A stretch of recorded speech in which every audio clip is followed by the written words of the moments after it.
to take a look at it.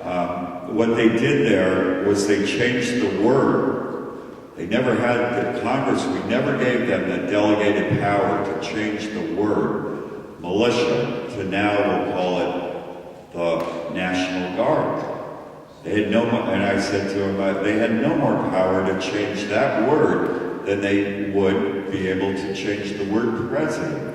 So now we're going to call him Fuhrer or King. And he got that right away. He said, let me take a look at this. And he said, he told me that he could put in a bill to repeal the Stick Act, but he thought it would just be symbolic. To that I said, what are you kidding? Look at what you did when you put in audit the Fed and you got over 300 co-sponsors. He said, don't worry about it. You get that in there, we'll do the rest. So, we'll see. He's a good man. The other part in this that's unconstitutional, Congress, Article 1, Section 8, is delegated power to Congress to organize the militia.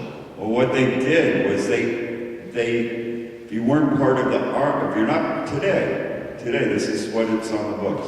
If you're not part of the Army National Guard, then they unorganized it. They put you in a category of unorganized militia. Well, that right on the face, we've given them the delegated power to organize, not to unorganize. So. But our current system right now, I'd like to see a show of hands. Is there anyone here today that believes the Department of Homeland Security and FEMA did a good job on handling the aftermath of Hurricane Katrina? The opposite. Anyone? Oh, we got one. Yeah. Okay, we have 0. Well, this is the current system we have in place today.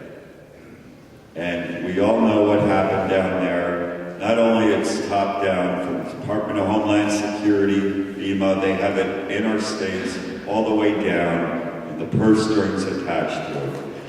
We had the Army, National Guard, and many of them did not like it, but they were given orders to disarm law-abiding citizens down there.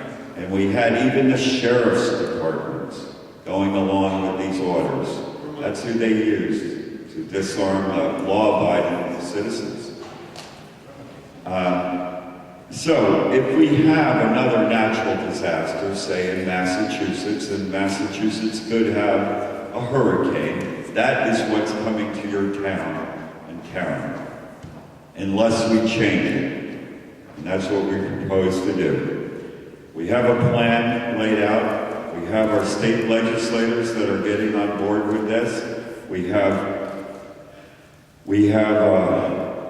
the committees of safety drew up a pledge for governors and state legislators that Article 1, Section 6, Article 6 states that all legislators, all public officials take an oath to support the Constitution, and that would include the Bill of Rights. And this is what Dr. Vieira helped write that pledge for us. We have some in the table in the back if you'd like to see it. We also have it on our site. You can download it. We're hoping we get all these new candidates that are running for, going to replace some of these false representatives that we have to take this pledge and to support our Constitution and our Bill of Rights.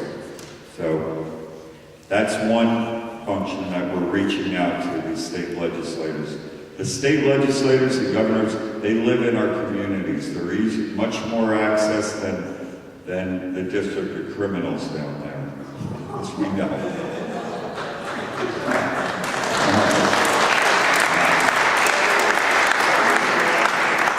Well, the other group that we're reaching out to, the second group, are our veterans. Now, our veterans have already served our our country. But we're going to ask them to serve again. Many of them are officers, and they're going to be the most likely that have the experience and skills to be elected by the people at the local level as officers in this revitalized state militia structure. When the state statute, once it gets enacted by the state, they'll be most likely elected by the people as our officers within our community. They're the people that we know and we can trust from the bottom up. This is not top down. Our third group we're reaching out to are merchants and our small business owners. There are a lot of them are leaders within our community. And recently I reached out to some. We're working with, my cousin set me up. He's got a large business, my family in Connecticut. He was introducing me to the president of the Chamber of Commerce. We're proposing a sound, stable money system into our states to compete with this unstable, unsound, unconstitutional money system, the Federal Reserve System.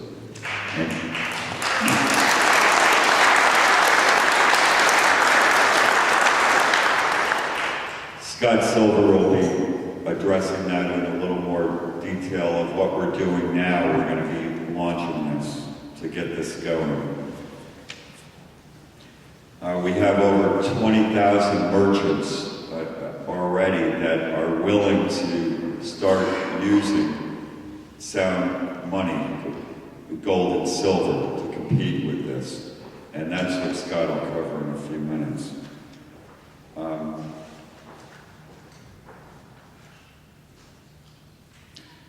Dr. Vieira covered quite a bit of it.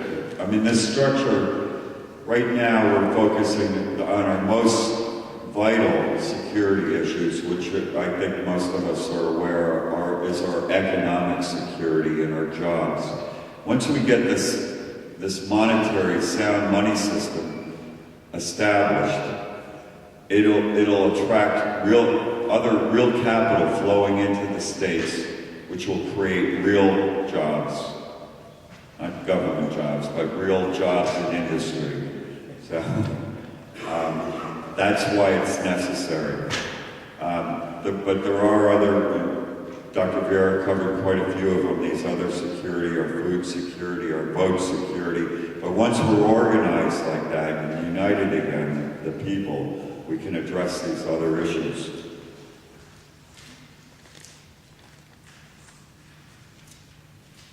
There's going to be different divisions within the state militia structure. I've got my cousin I talked to. He was a West Point graduate. He was a ranger. He did 3 tours in Vietnam, and I've got him on board now. It took a little bit, but he's joining us, and we'll probably have a division, a Minuteman division, Special Forces. We know in this Department of Homeland Security and FEMA and everything, down at Katrina, we had Blackwater was also there. Their Special Forces.